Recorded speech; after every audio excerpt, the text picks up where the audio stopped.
Imagine you're sitting in a cozy cafe on a Tuesday evening. Maybe you're sipping a latte, scrolling through your phone, catching up with a friend. The ambient noise of clinking cups and soft chatter fills the air. It's unremarkable, peaceful. And then you hear an argument followed by someone shrieking in pain.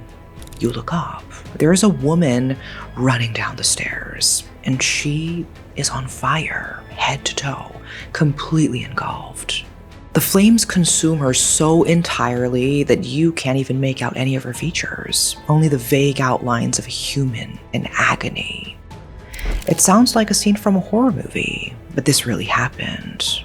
On March 1st, 2016, in Shanghai, China, a 23-year-old idol named Tang Anqi was set alight. What happened in that cafe? Was it just a tragic accident? Or was it something far more sinister? Something that powerful people wanted buried? Let's talk about it.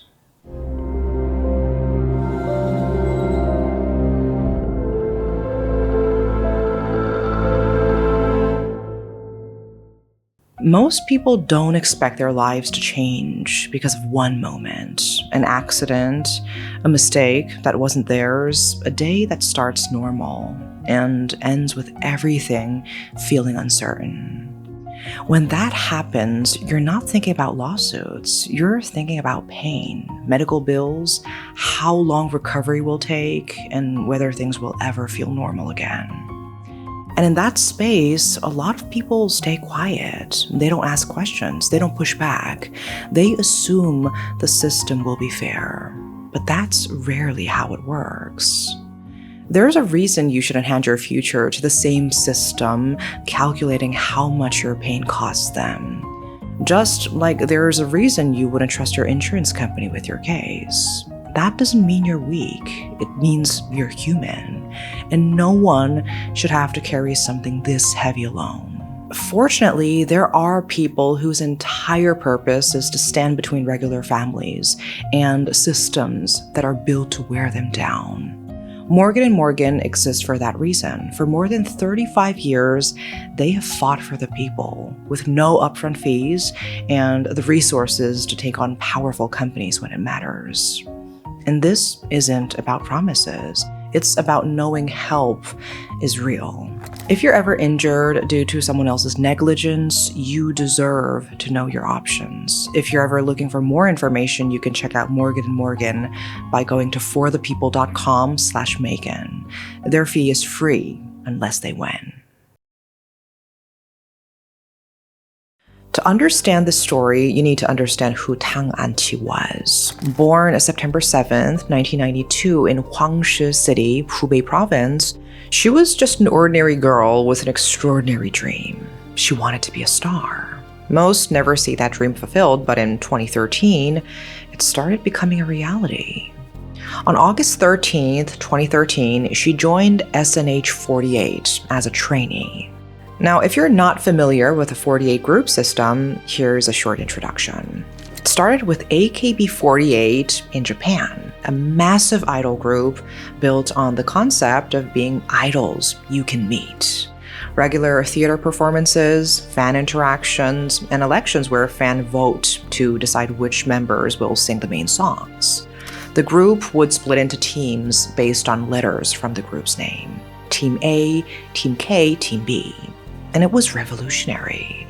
It meant that different teams could appear in multiple places simultaneously, and it put each other's success in the hands of the fans. When the management decided to expand the system internationally, it created SNH48 in Shanghai. Tang Anqi worked hard. Just 3 months after becoming a trainee, she made her theater performance debut on November 2nd, 2013. 9 days later, on November 11th, she received the news every trainee dreams of. She was being promoted to become an official member of Team Ni. On March 12, 2014, she made her recorded debut with the EP Heart Ereki, participating in a B-side track called Ai no imi o kangaete mita. She wasn't the most popular member. In the 2015 annual popularity ranking, she came 28th, a number that was neither high nor low. She never made it into the Senbatsu, the elected group of top members who sing the title tracks. But people loved her anyway. They'd line up just to cheer for her. She stood at 168 centimeters with a slim figure and youthful features, but she also had a star quality. Her true charm was her positivity, her warmth. People described her smile as radiant. Fans called her Angel. Some even dubbed her Sweetie Angel. She wanted to shine, to stand on that stage and be the brightest star she could be, even when she wasn't standing at the front of the formation. March 1st, 2016. It was around 7 p.m. when Tang Anqi walked into Café de Fleur with a female companion. Witnesses say she seemed off, agitated, in a terrible mood. The two made their way to the second floor and sat in the corner seat. And here's the first strange detail. That seat was located directly beneath the security camera, a blind spot. Whatever happened at that table wouldn't be recorded. A staff member came to take their order. Tang ordered a chocolate cake, round, covered in chocolate, perfectly tasty looking. But Tang didn't smile. According to the server, she called the cake ugly, made aggressive remarks. Her companion reportedly apologized on her behalf, explaining that Tang was just having a bad day.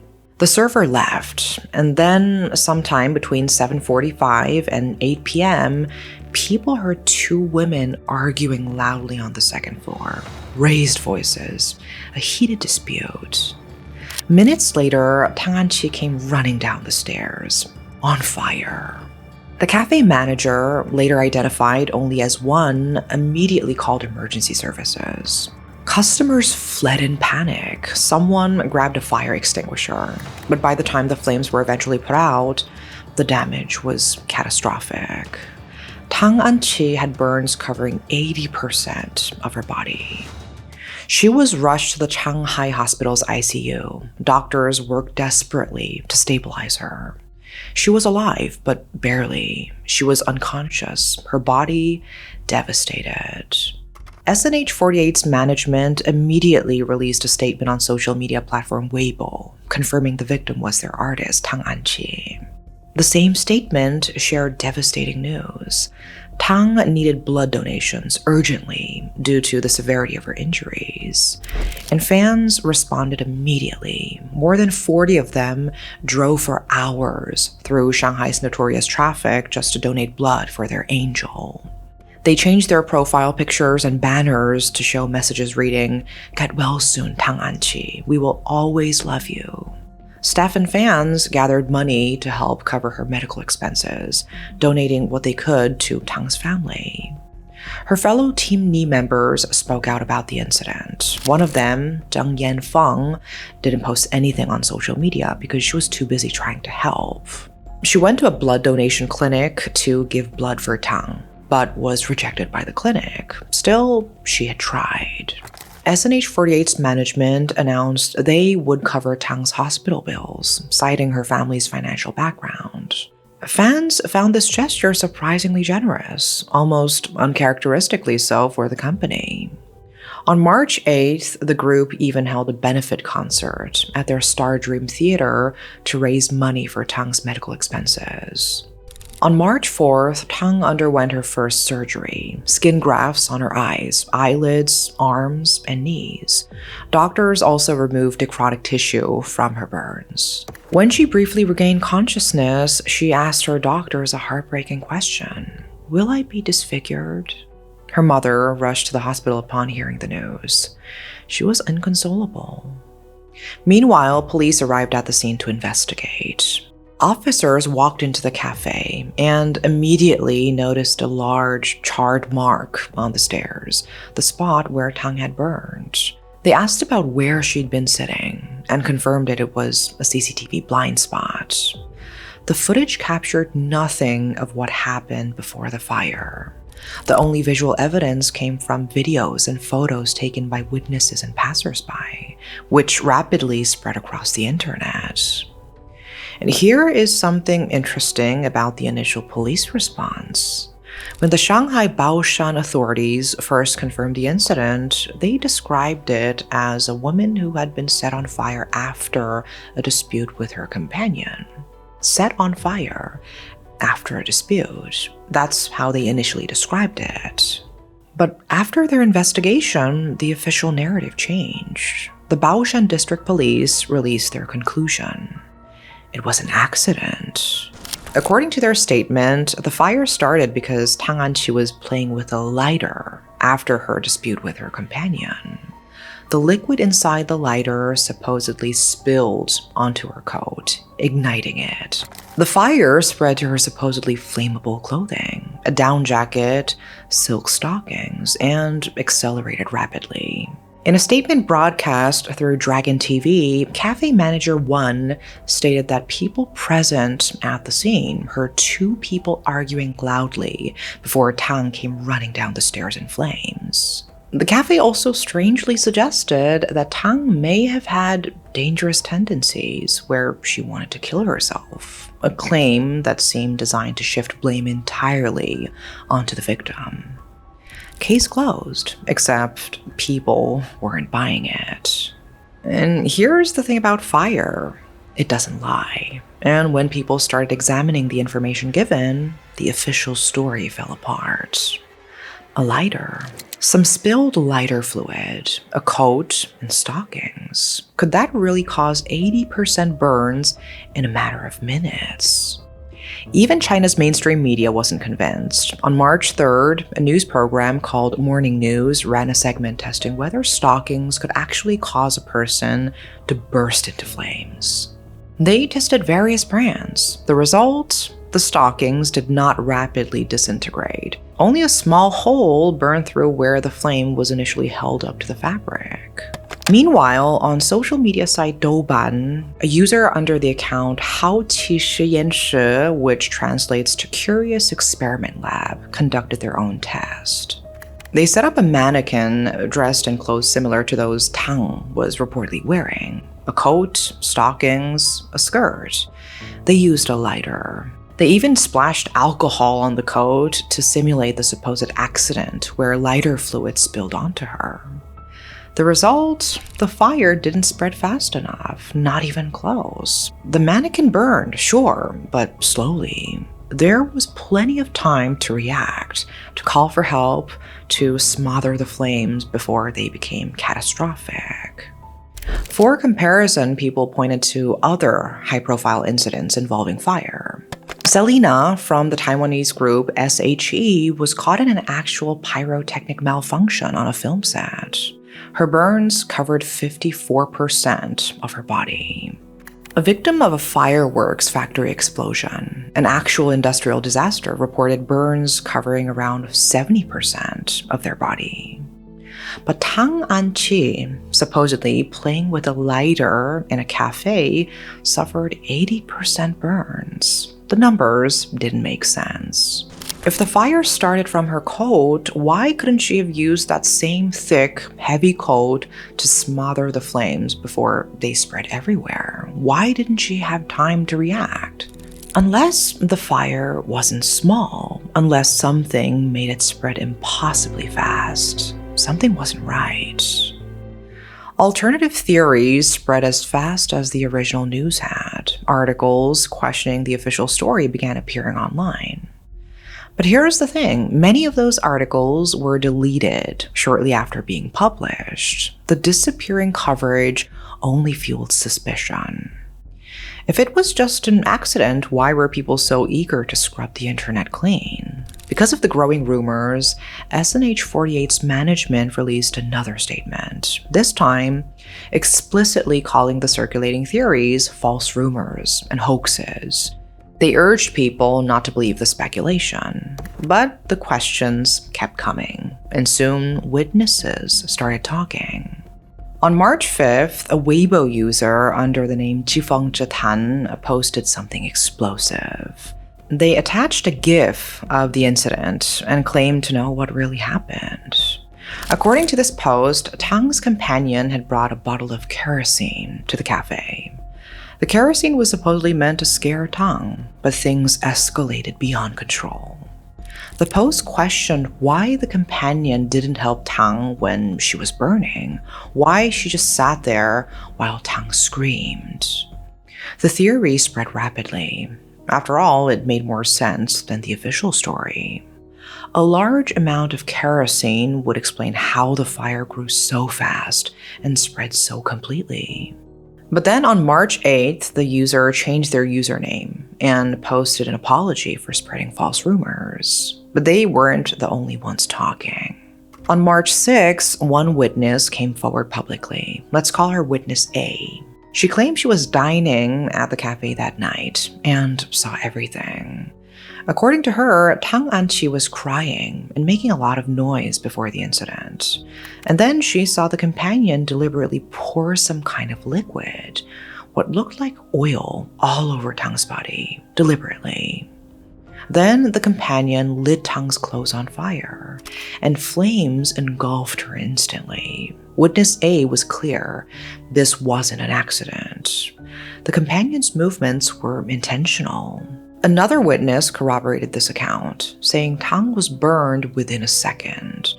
That kind of instantaneous ignition would require a significant amount of accelerant, far more than what could spill from a lighter. And here's the detail that haunted people. When Tang was struggling, screaming, burning alive, the companion reportedly just sat there, watching, not helping, not calling for help, just watching. A GIF that circulated online seemed to support this. In the footage, you can see two people standing near the stairs while Tang is engulfed in flames. They don't move to help. They just stand there. If these testimonies were true, this wasn't an accident. It was attempted murder. But not everyone believed the witnesses. Some posts circulated online claiming the testimonies were fabricated, hoaxes designed to stir up drama.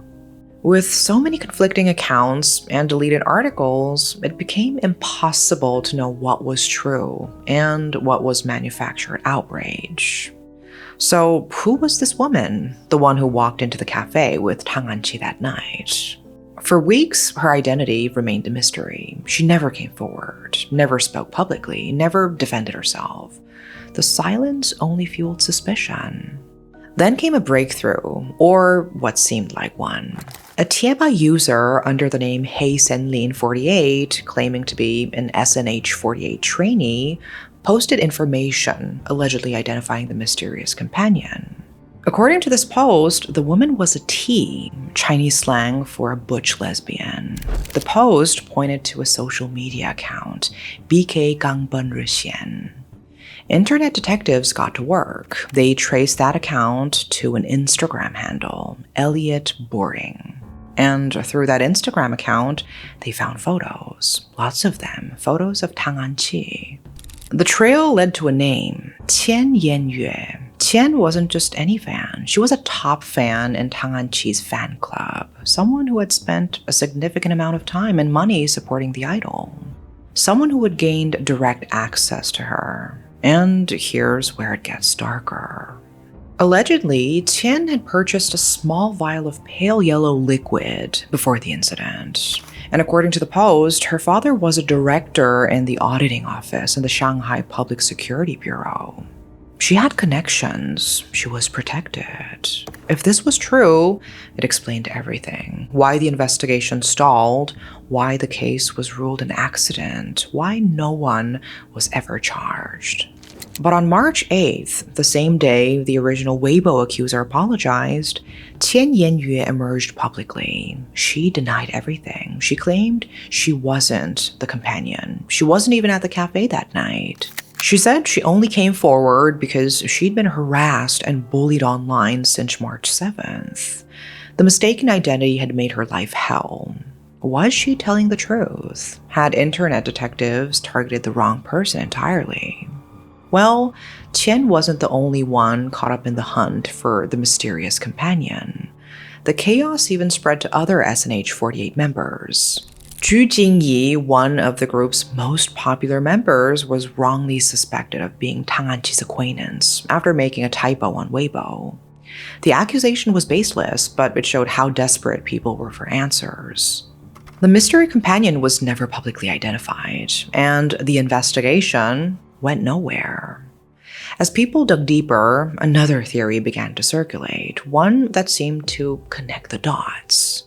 The theory went like this. Tang Anqi and her top fan, the mysterious companion, were allegedly in a romantic relationship.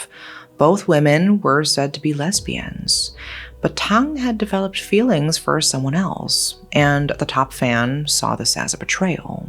That's what the argument at the cafe was about. That's why things escalated. It was a lover's quarrel that escalated horrifically. But this too remained as speculation, a rumor. Nothing was ever confirmed. By mid-March, the case had stalled completely. The police maintained it was an accident. No suspects, no arrests, no further investigation.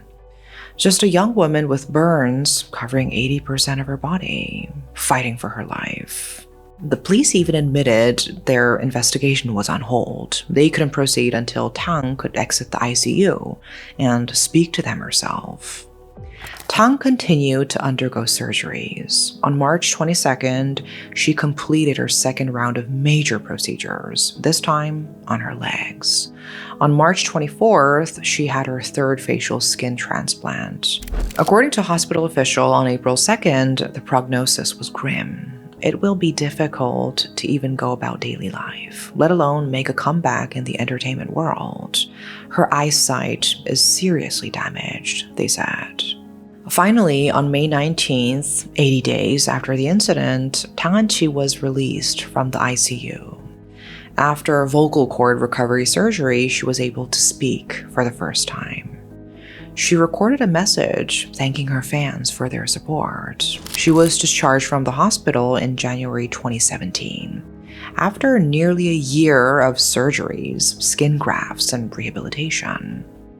Fans kept pushing for answers. The inconsistencies were too glaring to ignore. The experiments designed to test the police's official story, the witness testimonies, the science of fire and accelerants, the convenient blind spot, the companion who never came forward, the deleted articles. Despite their efforts, nothing happened. And then on September 23rd, 2017, Tang Anqi herself posted a statement. She said she was the one who accidentally lit herself on fire. She told her fans not to worry about it anymore, to let it go. The message was clear. Stop investigating. Stop asking questions. Just move on. Her fans received the message. Many stepped back, accepting it as an accident, even if doubt still lingered in their hearts. But was it really her choice to say that? Or was there pressure from somewhere, from someone, to make it all go away? The stalled investigation, the ruling that it was an accident, the pressure on Tang Anqi to stay silent, and why it was so hard to identify the companion, despite the tight-knit nature of idol fandoms. In such groups, top fans know each other's backgrounds, who has money and who has connections. If the companion used a different surname from her powerful father, she could hide in plain sight. We may never know for certain. Tang Anqi never returned to SNH 48. On September 4th, 2020, her contract was officially terminated. A quiet graduation, years after her dreams of stardom were dashed. Her dreams of standing on stage and shining for her fans died that day in March 2016. But she survived. After extensive surgeries and rehabilitation, she made a remarkable recovery. She regained her mobility. Her ability to speak had returned. Her vision, however, remains unknown. She's been spotted hanging out with former Team Ni members over the years. She and Zhao Yue, her former roommate, reportedly keep in touch. It's a small comfort knowing her friends haven't forgotten her. Tang Anqi lives as a private citizen now, away from the spotlight she once craved. It's bittersweet. She's alive, she's recovered, at least physically. But justice? That never came. No one was ever arrested. No one was ever charged. The case remains officially classified as an accident. A young woman who carelessly played with a lighter and set herself on fire. And somewhere out there, the person who may have done this to her walks free. So what do we make of all this? The official story asks us to believe that a lighter and some spilled lighter fluid caused 80% burns in minutes. Worse than pyrotechnic explosions, worse than factory fires. Even Chinese news programs tested this theory and found it didn't hold up. The experiments say it's nearly impossible. The witnesses described a deliberate arson, a companion pouring liquid on Tang, lighting her on fire, then watching her burn. Some say those witnesses were lying, their testimonies nothing but hoaxes. SNH48 officially called the alternative theories false rumors. Articles questioning the narrative were deleted. The internet investigation points to a top fan with a father who certainly had the power to make problems disappear. And Tang Anqi herself, the only person who truly knows what happened, has said it was just an accident. Maybe she's protecting herself. Maybe she was pressured. Maybe she genuinely believes it. Or maybe she just wants to move on with her life after nearly a decade of pain. Or maybe the official story, that's actually what happened. But the questions remain. Was this really an accident? Or did someone try to kill Tang Anqi that night and get away with it because of who their father was? I want to know what you think. Drop your theories in the comments, and that is all for today. Thanks for watching.